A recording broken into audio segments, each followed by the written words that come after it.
Hello friends, welcome to JKS Coach. So in this video we are going to study about Jainism and Buddhism. हमने अभी तक इसमें वैदिक pre history, वैदिक culture वैदिक culture पढ़ा है और हमने हड़प्पन कल्चर भी कंप्लीट किया है. Now it's the time for Jainism and Buddhism. हमने देखना है कि जैनिज़्म एंड बुद्धिज़्म की फ़िलासफ़ी इमर्ज हुई थी. सो this is the chapter number 4. All right. और एक और अपग्रेडेशन मैंने इसमें ये की हुई है कि will study this through the mind maps. ठीक है, क्योंकि इसमें as you can see this is a little bit messy. ठीक है, तो इसलिए मैंने इसको पूरे को कन्वर्ट किया है into the mind maps so that it has become very easy for you also to revise. ठीक है, so we are going to do this through single pager. ठीक है, इसमें मैंने पूरे के पूरे चैप्टर को प्रिसाइजली जो है वो माइंड मैप के थ्रू डिवाइड किया हुआ है. तो let us see what the topics we have to study. So first is the causes of rise of Jainism and Buddhism, कि जैनिज़्म और बुद्धिज़्म क्यों इमर्ज हुआ. And after that we have to study the Jainism में हमने सबसे पहले the life of Vardhamana Mahavira के बारे में पढ़ना है. And after that the teaching of Mahavira. फिर स्प्रेड ऑफ जो जैनिज़्म है वो कैसे हुआ था, किसके थ्रू हुआ था. And after that the Buddhism हमने स्टार्ट करना. ठीक है, तो इसमें ये जो सेक्ट्स हैं जैनिज़्म के, जो बुद्धिज़्म और जैनिज़्म के सेक्ट्स हैं, दीज आर वेरी इंपॉर्टेंट. और ये topic as a whole Jainism and Buddhism this is very important for the prelims perspective. ठीक है, तो ये बहुत सबसे इंपॉर्टेंट टॉपिक है. तो हम इसको माइंड मैप्स के थ्रू करेंगे. जैसे हमने टॉपिक्स देखे इसमें, अब यहाँ पे जब मैंने इसमें माइंड मैप्स लगाए थे तो इसमें क्या हो रहा था कि माइंड मैप्स जो है ये थोड़े से जैसे आप देख सकते हैं ये थोड़े से फेड है ये. ठीक है, क्लियर नहीं है. तो हमने क्या किया, हम इसको through this only single pager हम इसको पढ़ेंगे और आप इसको as a for the revision also you can use this as a revision. ठीक है, तो this is our single page. तो मैंने हर एक वर्ड को, हर एक लाइन को मैंने प्रॉपरली इसको माइंड मैप्स के थ्रू बनाया. ठीक है, तो लेट स्टार्ट कि हमने देखा सबसे पहले जैनिज़्म और बुद्धिज़्म का इमर्जेंस हुआ था 6th सेंचुरी BC में. तो इसमें हमने by the way this is the Tamil Nadu board NCERT. ठीक है, okay. So the significance of this Jainism and Buddhism is started in the 6th century BC. तो at this time there were great thinkers like for example Buddha, Mahavira, Heraclitus and Zoroaster, Confucius, Lao Tzu. ठीक है, and there was a shift in the religious and social structure. ठीक है, अब इसका reason क्या था, सबसे पहले what was the causes of the rise of Jainism and Buddhism. So in the book we have given this there was a religious unrest, social factor, and there was an economic factor behind the rise of this Jainism and Buddhism. तो सबसे पहले हम देखते हैं religious unrest था वहाँ पे, उस टाइम पे रिलीजियस अनरेस्ट था. क्यों? Because of the later Vedic period में जैसे हमने देखा था कि जो वैदिक रिचुअल्स थे ये बहुत ज़्यादा कम्प्लेक्स हो गए थे. ठीक है, और हमने देखा था कि जो हमारे पास ये जो रिचुअल्स करने वाले थे दैट इज़ द ब्राह्मणिज्म जो था वो उसमें भी हेरिडिटरी हो गया था. ठीक है, और जो रिचुअल्स थे बहुत ज़्यादा इलेबोरेट्स थे और सेक्रीफाइसेस थे, जो सेक्रीफाइस प्रैक्टिसेस से ये भी बहुत ज़्यादा एलेबोरेट थी. जिसकी वजह, और दूसरी चीज़ ये थी कि जो सेक्रीफाइजल की सेरेमनीज़ होती थी also they are very expensive, और जिसकी वजह से कॉमन लोगों पे फाइनेंशियल बर्डन जो है बहुत ज़्यादा पड़ता था. और हमारे पास जो सुपरस्टिशियस बिलीव्स थे और मंत्रास थे ये भी बढ़ गए थे, जिसकी वजह से there was a religious unrest and also among the people there was confusions. इसलिए लोगों को एक simple intelligent method of celebration चाहिए था and also the teaching in the local language जिसकी ज़रूरत थी. ठीक है, जिसकी वजह से बुद्धिज़्म और जैनिज़्म का इमर्जेंस हुआ. And the social factor, in the social factor we can see that we have the rigid caste system था और there was a resentment by the Kshatriyas. ठीक है, जैसे कि जो हमारे पास कास्ट सिस्टम, जैसे मैंने बोला it became rigid during the later Vedic period. तो जो हायर क्लासेस थे उनके पास बहुत सारे प्रिविलेजेस थे, लोअर क्लास को जो उनके राइट्स भी थे वो भी डिनाई कर दिए गए थे. और जो हमारे पास क्षत्रिय क्लास थी, जैसे दैट इज़ द जो रूलर क्लास थी. ठीक है, हमको पता है कि जैसे ब्राह्मण, क्षत्रियाज, वैश्याज और शूद्राज होते थे. ठीक है, तो हमारे पास जो ब्राह्मण्स थे they were the preachers and the Kshatriyas they were the rulers. तो इनके बीच में भी क्या क्लैश होता था कि जो क्षत्रियाज होते थे ये भी बोलते थे कि that we are also superior because we are the ruling class. ठीक है, एंड ऑल्सो ठीक है, तो ये क्या हुआ था अगेंस्ट द प्रिंसली क्लास की डोमिनेशन इनके मतलब क्षत्रियाज वर इन्वॉल्व। और हम देख सकते हैं कि जो बुद्धा और Mahavira they also belong to the Kshatriya origin. ठीक है, उसके बाद हमारे पास क्या थे, इकोनॉमिक फैक्टर्स थे। अब वैश्याज थे, ये भी सपोर्ट करते थे, they also supported the resentment by these Kshatriyas. So इनके पास क्या था, ये ट्रेड करते हैं, सो दे they practice this social mobility through the trade, and also Vaishyas and Jain, and they also supported the Jainism and Buddhism। ठीक है, तो इनने फाइनेंशियल सपोर्ट दिया। उसके बाद दूसरे इकोनॉमिक फैक्टर जिसकी वजह से हमारे पास जैनिज़्म एंड बुद्धिज़्म का ये हुआ, that was the growth. Trade भी ग्रो हुआ, और ये जो वैश्यास थी इनकी इकोनॉमिक कंडीशंस भी इम्प्रूव हुई थी। ठीक है, so these were the causes as per given in the book, these were the causes of the Jainism and Buddhism. ठीक है, now let us see the Jainism. अब हम जैनिज़्म के बारे में पढ़ेंगे।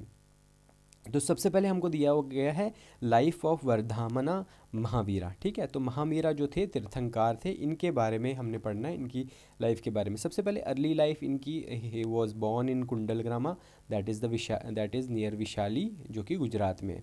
ठीक है, और उसके बाद इनके पेरेंट्स जो थे, they belong to the Kshatriyas, and father का नाम जो था सिद्धार्थ था, and this his mother name was Trishala. ठीक है, तो उनकी शादी हुई थी यशोधरा से, जिनकी एक मतलब उनकी एक बेटी हुई थी। ऑल राइट, उसके बाद क्या है, we have the spiritual journey. अब now at the age of the 30 he became ascetic. ठीक है, मतलब सन्यासी बन गए, 12 साल तक वो घूमते रहे। उसके बाद they attend the Kevala Jnana, that is the highest knowledge. Let me see this. So highest spiritual knowledge is known as Kevala Jnana. ठीक है, ये हमको पता होना चाहिए। जैसे कि बुद्धिज़्म में हमारे पास निर्वाणा दीज टर्म्स होती है, तो वैसे ही हमारे पास यहाँ पे भी ये टर्म है। ठीक है, हमको ये याद रखनी है। ओके, कहाँ पे थे हम? So at the age of the 13 साल के बाद उनको केवला गाना जो है, he attain the highest spiritual knowledge. उसके बाद 30 साल तक वो प्रीच करते रहे, and at the age of the 72 near Pava, जो कि है राजगिरिया के पास, तो वहाँ उनकी डेथ हो गई थी। All right, now the teaching of the Mahavira. ठीक है, अब हम टीचिंग देखते हैं। सबसे पहले इनकी टीचिंग जो थी, जिनको हम 3 जेम्स बोलते हैं, दैट इज़ द त्रिरत्ना। ठीक है, अब त्रिरत्ना में हमारे पास क्या है कि we have right faith, right knowledge and the right conduct. Now what is this right faith? Right faith का मतलब क्या है कि that we have to believe in the teachings and the wisdom of Mahavira.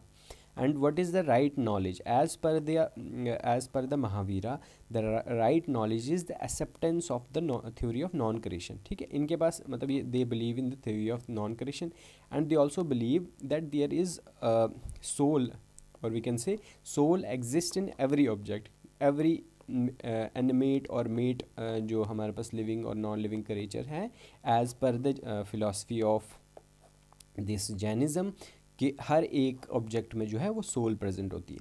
And the third Triratna is the right conduct. Right conduct हम कैसे मतलब बता सकते हैं that we have the right conduct? We have to observe the 5 vows, that is the 5 great vows. कैसे? Like for example, first is the non injury to the, that is the ahimsa, non injury to the life, and truthfulness, non stealing, non possession, and celibacy. Celibacy means ब्रह्मचारी। ठीक है, so अब हम देखेंगे इसमें। So these were the 3 gems, और we can say the teachings of the Mahavira.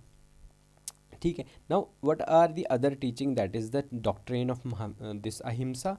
Now these things, ये बहुत important हो जाता है फॉर द एथिक्स ऑल्सो। ठीक है, तो ये हम एथिक्स में भी हम यूज़ करते हैं दीज टीचिंग्स, तो you can also remember this because we will also use this in the ethics। उसके बाद doctrines of अहिंसा होती है हमारे पास, and also they believe in the soul and consciousness, and there is a, ये मतलब ये क्या विश्वास करते हैं कि वहाँ हर एक में सोल और कॉन्शियसनेस होती है हर एक ऑब्जेक्ट में। And this is also an important point that they reject the teaching of Vedas and Vedic literature, and they believes in the ethical life and extreme asceticism. ठीक है, हम देखते हैं इनमें प्रैक्टिस होती है कि जिसमें they give up the food, क्योंकि जब ये इनकी लाइफ के लास्ट स्टेजेस होते हैं तो ये खाना पीना छोड़ देते हैं, तो जिसकी वजह से मतलब they starve to the death. So this is the extreme asceticism.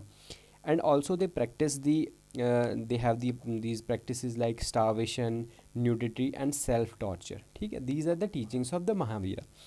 And now we have the topic that is the spread, how the spread of the Jainism. ठीक है, जैनिज़्म का स्प्रेड कैसे हुआ था. ठीक है, सबसे पहले इन्होंने दे फॉर्म दी संघास. इन्होंने संघास बनाई जिसमें वुमेंस एंड मेंस दोनों को इंक्लूड किया. एंड इनके जो डिसिपल्स होते थे जो कि काम करते थे संघा में, वो कौन होते थे, हमारे पास मॉक्स भी होते थे एंड द ले फॉलोअर्स. ठीक है, both are included in the Sanghas. Now what were the geographical spread. हम देख सकते हैं कि वेस्टर्न इंडिया में ये फैला, दैट इज़ दी गुजरात वगैरह and the Karnataka. Now what who were the royal patronage, कहाँ से मिली थी इनको. सबसे पहले हमारे पास चंद्रगुप्त मौर्य ने इनको पैट्रोनाइज किया था. हमने देखा था कि खारवेला का किंग जो है था, खारवेला ऑफ कलिंगा. ठीक है, उन्होंने भी जैनिज़्म को पैट्रोनाइज किया था. कुछ साउथ इंडियन डेंसिटीज़ थी, जैसे फॉर एग्जांपल गंगाज थे, जो कदम्बाज थे, चालुक्याज थे, Rashtrakutas, they also patronise these Jainisms और we can say Jains. Now सबसे इंपॉर्टेंट पॉइंट, सबसे इंपॉर्टेंट टॉपिक है हमारे पास इसमें, that is the division of the Jains. ठीक है, अब हमारे पास 4th सेंचुरी BC में क्या हुआ, there was a famine in the Ganga valley. ठीक है, तो गंगा वैली में फेमाइन आ गया, जिसकी वजह से हमारे पास देयर सेक्ट्स हो गए. अब सेक्ट्स कैसे हो गए कि जो हमारे पास भद्रा भागु थे, उन्होंने चंद्रगुप्त मौर्य थे, मतलब उन्होंने क्या बोला कि हम माइग्रेट करेंगे साउथ में. ठीक है, तो वो माइग्रेट कर गए. कुछ लोग वहीं पर रह गए, जो मतलब they stayed back in the Ganga region. So there was मतलब इन दोनों के बीच में क्या हो गया, सेक्ट्स हो गए. अब सेक्ट्स सबसे पहले हमारे पास सितंबराज, इनके सेक्ट्स को क्या बोलते हैं, सितंबराज एंड दिगंबराज. ठीक है, सो सितंबराज दे जो थे हमारे पास, they are the white clad. ठीक है, ये सफ़ेद कपड़े पहनते. ऑल राइट, और दिगंबराज जो थे, they are the sky clad, मतलब ब्लू कलर का जो कपड़े पहनते हैं. और दे स्टेड नेक्ड, जो मेल्स होते हैं दे स्टेड नेक्ड. ठीक है, तो इनका जो हेड था वो कौन था, स्थलाभु. ठीक है, इनका जो हेड था, एस से सितंबराज, एस से हमारे पास स्थलाभद्रा. ठीक है, स्थूलाभद्रा, सॉरी स्थूला, STHULA, स्थूलाभद्रा. ठीक है, तो उसके बाद हमारे पास दिगंबराज थे, जो दिगंबराज थे हमारे पास, ये हम इनको किसने लीड किया था, भद्रा भागु ने. You can also right BHU से भी हम लिख सकते हैं, BAHU और BAGU. ठीक है, तो भद्रा भागु ये चले गए थे हमारे पास साउथ में, और ये हमारे पास they stayed back in the Ganga region. अब जब इनके बीच में डिवीजन हो गया, तो उसके बीच में इनकी आइडियोलॉजी में भी फ़र्क आया था. ठीक है, तो ये हमारे पास यहाँ पे थे, दे बिकेम लिबरल, थोड़े से लिबरल हो गए. और ये हमारे पास वही अपने जो पुराने एक्सट्रीमिज़म को फॉलो करते थे, that is they stayed need and all. ठीक है, अब यहाँ हमारे पास ये जो है स्थूला भद्रा, ठीक है, ही वॉज द हेड. और यहाँ पे भद्रा भागु जो थे, he was the head of these Digambaras. ठीक है, इसको आप कैसे याद रख सकते हो, एस से सितंबराज, एस से हमारे पास स्थूला भद्रा. ठीक है, और ये वाइट कपड़े पहनते थे. ठीक है, अब हमारे पास इसमें भी फर्दर सेक्ट्स बने थे. ठीक है, ये मैंने इसमें अलग से इंक्लूड किया है, क्योंकि ये वाला टॉपिक जो है ये इंपॉर्टेंट है, इसलिए मैंने बाहर से ये इंक्लूड किया इसमें सेक्ट्स. सबसे पहले हमारे पास इसके सेक्ट्स जो थे, इसमें ये क्वेश्चन आता है कि ये किसके सेक्ट होते हैं और किसके सेक्ट होते हैं. मोस्टली तो ये पूछते हैं कि जैनिज़्म के हैं कि बुद्धिज़्म के हैं, या ये भी पूछ सकते हैं कि सितंबराज के हैं कि दिगंबराज के. तो सबसे पहले हमारे पास है मूर्ति पूजिका, और जिसको हम देरावासी भी बोलते हैं या मंदिर मार्ग भी बोलते हैं. दूसरा है स्थनकवासी. ठीक, स्थनकवासी जो है, they avoid this idol worship. उसके बाद है हमारे पास तेरापंथी. ठीक है, so these are the sects of Shvetambaras of Jains. ठीक है, जैनिज़्म के सितंबराज जो हैं उसके सेक्ट हैं. उसके बाद हम दिगंबराज के अगर हम देखें तो बीसा पंथा है हमारे पास, तेरा पंथा, मुल्ला संघा, तराना पंथा, गुमाना पंथा एंड तोता पंथा. ठीक है, these are the sects of Digambaras section of किसके, हमारे पास जैनिज़्म के. सो दीज आर द, ये हमारे पास मेजर सेक्ट्स हैं इसके, दिगंबराज के, and these are the minor sects. Alright, so this is the most important topic. उसके बाद है हमारे पास जैन्स की कौंसल. ठीक है, अब बुद्धिज़्म की भी कौंसल पूछी जाती है, जैन्स की भी वो कौंसल पूछी जाती है. तो जैन्स की हमारे पास 2 कौंसल हुई थी. एक था हमारे पास फर्स्ट जैन कौंसल जो हुई थी पटेलीपुत्रा में हुई थी 3rd सेंचुरी BC में. ठीक है, जहाँ पे इनके जो जैन्स के रिलीजियस हमारे पास ये होती है स्क्रिप्चर्स, उनकी यहाँ पे कंपाइलेशन हुई थी। तो यहाँ पे 12 अंगाज बनाए थे, जिसने रिप्लेस किया था 14 पूर्वाज को 14 पूर्वाज को इन्होंने रिप्लेस किया था। And at the second Jain council, जो कि हमारे पास 5 सेंचुरी AD में हुई थी, ठीक है, ये 3rd सेंचुरी BC में हुई थी और ये 5 सेंचुरी AD में हुई थी वल्लभी में गुजरात में। यहाँ पे फाइनल टच दिया था 12 अंगाज को, और यहाँ जो 12 हमारे पास उपंगाज होते हैं इनको फाइनल टच दिया था, ठीक है। Angas Upangas these belong to the Jains. All right, so this was all about the Jainism. Now let us see the topics of, now we'll see the Buddhism in the next this lecture. All right.